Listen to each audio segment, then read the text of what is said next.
One scientist said that if conditions were right, life could originate anywhere in the universe. Arrhenius, a Swedish chemist who died in 1927, expounded this theory of panspermia. He believed that life is universally diffused.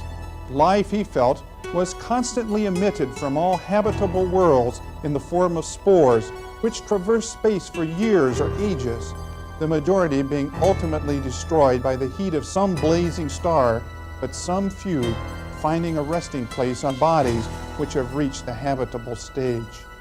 Life Elsewhere is our program today. In the following moments, we will see where and how man is looking for life outside of Earth. Let's begin by viewing a brief segment on the famous Halley's Comet and see a program that NASA considered but dropped and that would have intercepted the comet in 1986. Halley's Comet began its first journey around the Sun thousands of years ago.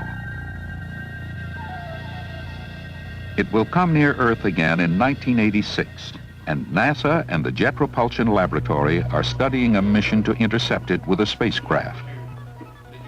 It is an opportunity unique in our lifetime to investigate the best-known comet of all at close range. The proposed Halley spacecraft would use hardware and technology from the successful Voyager mission to Jupiter and Saturn, and from the developing Galileo mission to orbit Jupiter. It would be equipped to examine the comet in detail. It will carry a new electronic camera to produce highly detailed color pictures. Other instruments, many from Voyager, to reveal its chemistry, record its ultraviolet and infrared radiation, measure its magnetic field, and collect samples of its dust. This unique mission would begin in summer 1985. NASA's new space shuttle will launch the American probe on its 8-month journey to Halley. Similar missions are already being planned by European, Japanese, and Soviet space teams. Guiding the spacecraft to a successful encounter requires the kinds of pinpoint navigation techniques we have learned in 20 years of space exploration. Intercept would occur after Halley passes the Sun. A full 2 months before encounter, cameras aboard the spacecraft will begin taking pictures, returning thousands of photographs to Earth. Probing within 500 miles of the nucleus, our robot will give us our first look at the heart of Halley's great comet and a glimpse back to the dramatic moments of the birth of the solar system. Meteorites have scarred the moon's surface for millions of years. Many of the moon's craters were a result of meteoric impact. Occasionally, these visitors from space fall to Earth. They have been found to contain amino acids. As we learned in our last program, amino acids are the elementary building blocks of life. For the next few minutes, we will see some investigations done on meteorites found in Antarctica. These visitors from outer space come in a variety of shapes, sizes, and colors. They are meteorites, some 4.5 billion years old. And they are being found in relatively large numbers in Antarctica. 1,300 have been collected during the last few years. The total number of meteorites in collections around the world was only 2,000 before the Antarctica finds. So the discoveries there have come as a tremendous surprise to scientists interested in doing research on these cosmic travelers. The meteorites are really small fragments from an asteroid belt that might have helped form a planet. Many of them are drawn into the orbits of Jupiter, Mars, or even the Earth. So here in Antarctica, preserved by its icy conditions, is some of the oldest material of the solar system. Some of the very material that went to make up Earth, for example.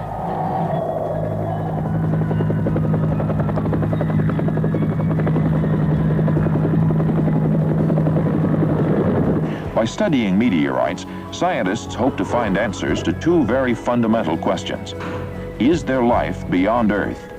And what are the processes that led to life on Earth?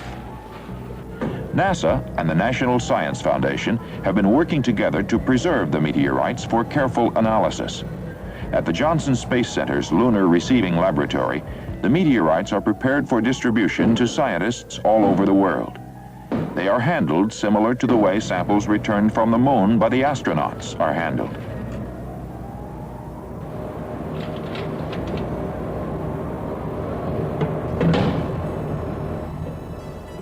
One of the people analyzing the meteorites is Dr. Cyril Panamperuma, director of the University of Maryland's Laboratory of Chemical Evolution. See, what we are trying to find out in the meteorites is to see whether there are any of these molecules related to life. There are certain molecules like the amino acids which may be described as the building blocks of life. The meteorites present to us the only prebiotic matter we have laid hands on. So we like to find out whether in this meteorite, in these samples, are any amino acids, any hydrocarbons. So the process is one of extracting the meteorite, taking the molecules that are in there, dissolving them in a solvent that will get them out. Then we have a small amount of liquid that will contain some of these molecules. At that point, we will go to a gas chromatograph, an instrument that will separate this component. We will inject a very tiny sample into a gas chromatograph and see whether these individual components can be picked up by a detector. Dr. Panamperuma has found organic compounds in the meteorites, organic compounds which are necessary for all life, and they are different from any found in living organisms on Earth. What does that imply is that all those events that led to life may be common in the universe. So what we said happened on the Earth may be happening somewhere else. This is a piece of the Murchison meteorite, which fell over Australia in 1969. It's of a rare type called carbonaceous chondrites. AIM scientists are analyzing meteorites such as these to learn what light they may shed on the history of chemical evolution elsewhere in the universe. The outer portions may be contaminated by Earth life, so they are first sliced away. Then the core is sectioned, pulverized, and chemically treated to remove all organic or carbon compounds. The organics are further separated into classes of compounds, such as amino acids and hydrocarbons. To learn exactly which compounds are present in the meteorite and whether they're sorted by handedness, we may use this powerful analytic system, a gas chromatograph coupled with a mass spectrometer. The organics are injected into a stream of helium flowing through a long coil of very fine tubing. It's 150 feet long and only 2/100ths of an inch in diameter. An inner coating on the tubing causes the different compounds to migrate along at slightly different speeds. Thus, when the sample emerges from the gas chromatograph coil, the different molecules are clustered in bunches like bicycle racers. A detector reports how much of each compound is present. Double peaks like this indicate the presence of both right and left-handed molecules. For a precise analysis of the atomic makeup of each compound, the output of the coil may be fed into a mass spectrometer. Here, each compound in turn is ionized or broken into fragments possessing detectable charges. Then the instrument literally counts the number of atoms of each atomic mass and charts the results. Finally, by computer processing, it's possible to reconstruct the compound and usually give it its precise name. With techniques like these, NASA scientists have found that the Murchison meteorite has an amino acid distribution similar to the residue created in the laboratory flask spark discharge experiment, and a carbon isotopic composition similar to the pre-life African rock sample we saw. Thus, this meteorite study supports the theory that chemical evolution has, in fact, produced the building blocks of life throughout the universe, thereby paving the way for biology to come on the scene. Now let's take a look at what scientists in the early 60s felt that they would find on other planets. We will see some sterilization techniques used in spacecraft. It is very important to send a sterilized spacecraft to land on another planet. We do not want to contaminate the other planets with microorganisms from Earth. Dr. Fox, what kind of chemistry do you expect to find in living cells on other planets? I would expect to find nucleic acids, and I would expect to find protein similar to the protein that we have on the Earth and similar to what we have been able to produce like protein in the laboratory under conditions that might apply on other planets. Would other life have to be that much like our own chemically? Well, it is possible to imagine that systems in which other kinds of polymers replaced proteins and nucleic acids. Basically, our problem is one of finding out what is the possible latitude for the chemical constitution of protoplasm. Dr. Letterberg, could you outline your reasons for studying life beyond the Earth? The outstanding one is that exobiology affords us a fresh, new approach to the fundamental questions of the origins and diversity of life on a cosmic scale. I understand you have some concrete plans for the study of life on Mars. Well, there are many possible approaches, but we might build one of them around the landing of a microscope on the planet.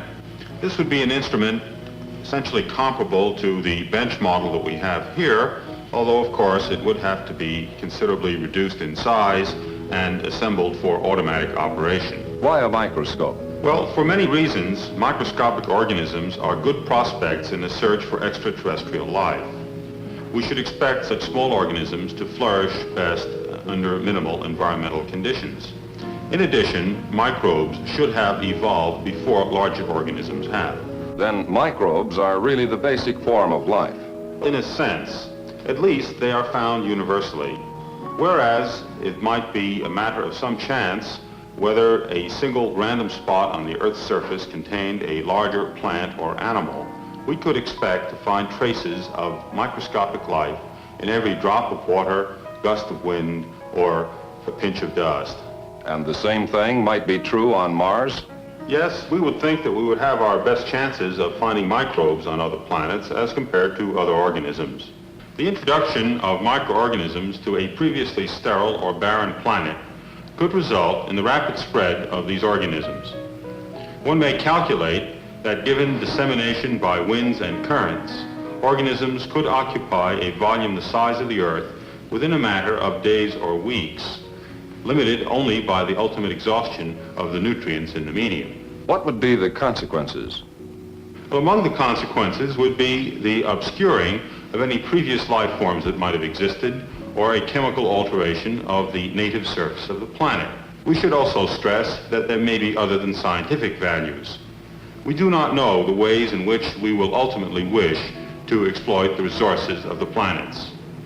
We do not want to introduce any circumstances or organisms that are likely to upset these original conditions. It follows that we must rigorously exclude terrestrial contaminants from our spacecraft. The group under Dr. Charles Phillips' leadership at the biological laboratories at Fort Detrick are doing a splendid job to make this a reality. We considered various sterilization techniques and how they could best be applied to space vehicles. For a number of reasons, chemical sterilization with ethylene oxide gas seems surest and most convenient. The gas can be used atop a launching platform as easily as it can on the ground. Heat and radiation are more difficult to apply in unusual locations. Moreover, they might damage certain components. With the gas, all that is required is a chamber be built around the spacecraft which will hold the gas long enough for sterilization to take place. Suppose a component is sensitive to ethylene oxide. In that case, it could be sterilized previously by another technique and then shielded during ethylene oxide treatment by building a gas-tight barrier around it. Anything encased in a metal or certain plastics would be so protected. Dr. Letterberg, is it possible that the Earth was seeded with life by the entrance of meteorite material from another planet? This is the well-known theory of panspermia. Our present scientific information would make this a very unlikely possibility, but it is not one that we're in a position to rule out completely until we've had closer investigation of the conditions on other planets. What are the long-range plans for putting scientific instruments on other planets? In making these plans, we must work very closely with the engineers and scientists who will be designing and launching the vehicles. In due course, we may expect to have the capability of retrieving samples from the planets and returning them to the Earth. There is no question but that we can conduct our analyses more completely and more conveniently in the terrestrial laboratory. Scientists at NASA Ames Research Center in California set up a simulated Martian environment in their laboratory in the early 60s to see if life could originate there. Information gained from this Mars box would be useful in planning future spacecraft to detect life on Mars. Let's take a look at this device with Dr. Richard Young. Now, I should start out by stating that you simply can't put a planet in a box. But what we have constructed here is a chamber in which we can simulate many of the physical conditions that we know exist on the surface of Mars, and particularly those that have biological significance. We have a heavily insulated box, inside of which we have a second chamber which is capable of withstanding the stresses of pressure and so forth. The lid here is made of quartz so that we can contain the atmosphere and keep the pressure constant, and also irradiate in the ultraviolet. The upper end of the chamber, you can see we have a bowl cap formed which simulates that that exists on the in polar latitudes on Mars. I see, you have ice. How do you make it so cold? Well, this is controlled by the use of liquid nitrogen tanks outside the chamber. We cycle nitrogen through the chamber and control the temperature at this end at about minus 100 degrees, which is approximates that on Mars. The high temperature, the sun, if you will, is done by using an infrared lamp, bringing the temperatures at this end of the chamber to about 80 degrees during the daytime.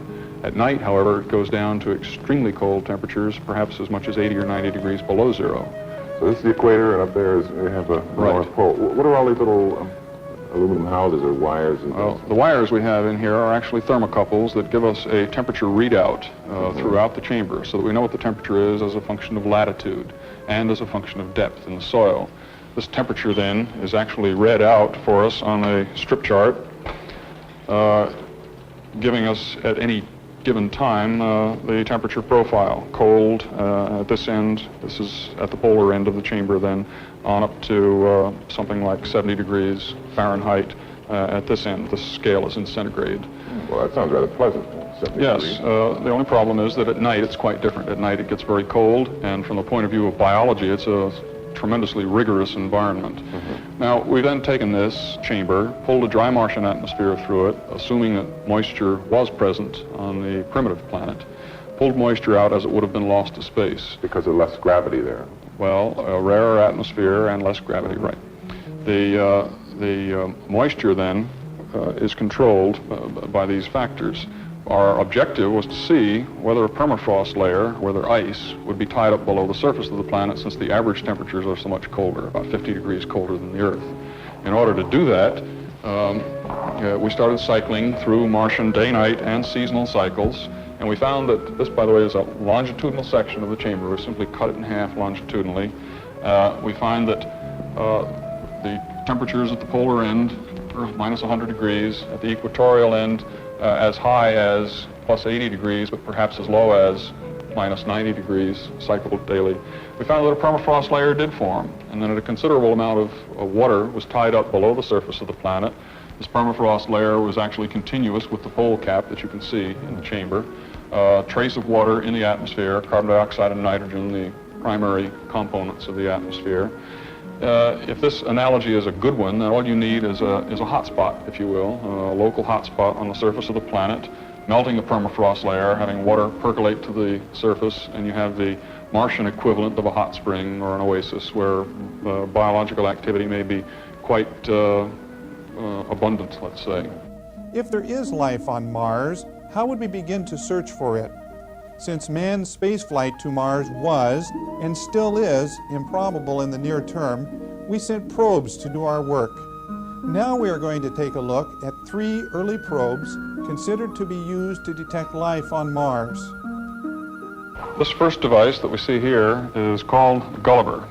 Its inventor is Dr. Gil Levin of Hazleton Laboratories in Virginia, and this is one of several devices that are being designed and prototypes are being built, ultimately to be landed on Mars to send information back concerning life, assuming there is life there. Now this one works very simply. What we have here is essentially a bullet which is fired out onto the surface of the planet, and you'll notice there's a string attached to the bullet. This is a sticky string that unreels onto the surface. The string is then reeled back into the chamber, into a chamber containing a nutrient medium. It could be sugar as the energy source. The string then, being sticky, will pick up whatever adheres to it on the surface, presumably dust or microorganisms or whatever happens to be there. If they find themselves in an environment in this chamber that's hospitable, in other words, if they can utilize glucose, they'll begin to grow. On the top of the chamber, we have a Geiger counter, a Geiger tube, a very simple, common Geiger tube.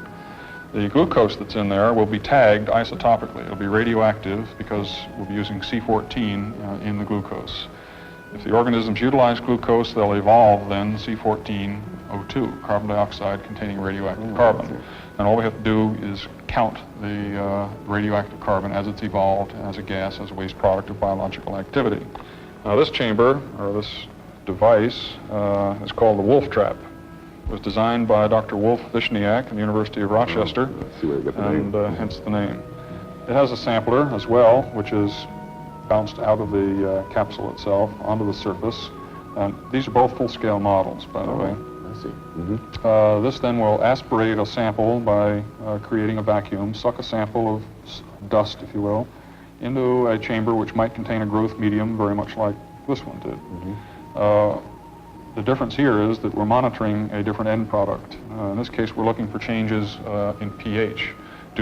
Assuming there are microorganisms, they will grow. They'll change the acidity or alkalinity of the medium. This can be measured by a pH electrode, which is in the chamber. So instead of looking for carbon dioxide evolution, we're looking for a change in the pH of the medium. Or also, in this, there's an optical device with which we can measure changes in the turbidity of the medium.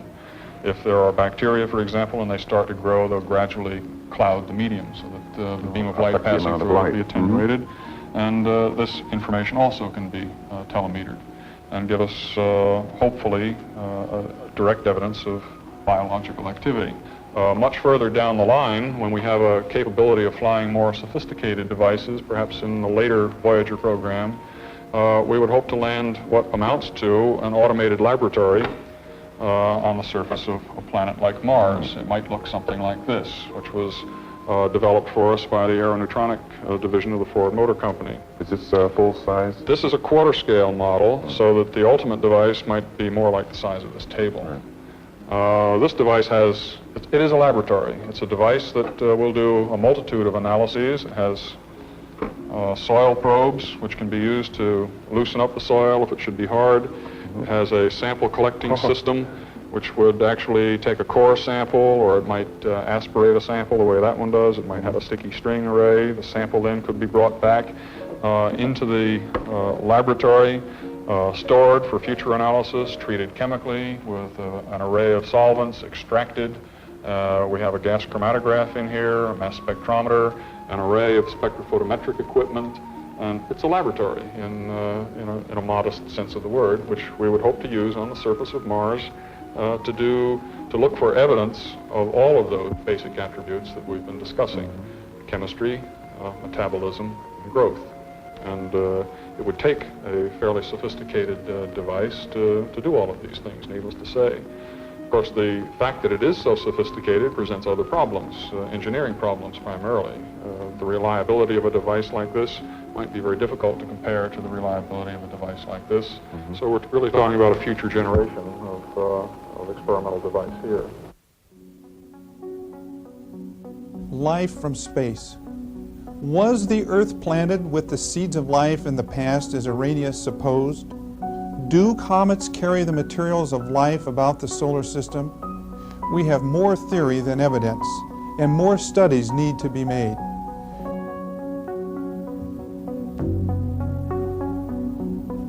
During this program, we learned that the building blocks of life, the amino acids, have been found on meteorites. We saw early scientific opinions towards the possibility of life elsewhere, and some devices that could be used to determine if life could exist on a planet like Mars.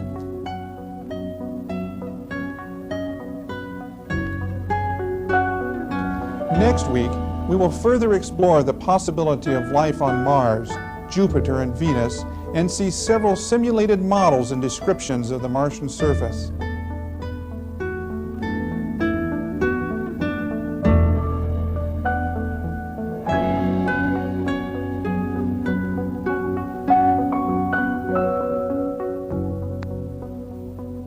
We will learn what our modern Viking lander sought and found on Mars, the planet, other than Earth, thought to have the best chance of life in our solar system.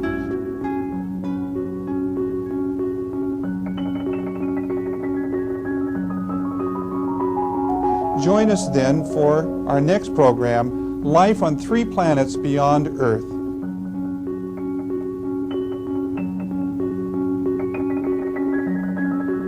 This is Lynn Bondurant saying goodbye from the NASA Lewis Research Center in Cleveland, Ohio.